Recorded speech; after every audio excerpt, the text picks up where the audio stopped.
Hello there. Hi. This is how to zoom out or zoom in a picture in Canva. So first thing, let's start out a project and starting a presentation project, but this would work on any project on Canva.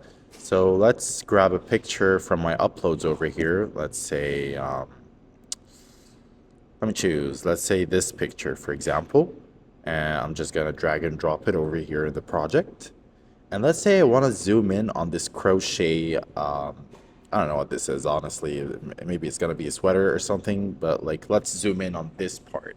So what we're going to do is just adjust the picture to fill in the canvas.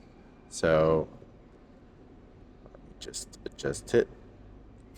And what you're going to need to do is just zoom in, just make the picture bigger, and you can just adjust where where the canvas looks or where the canvas focuses. So if you want it to be this part, so you can just focus on this part.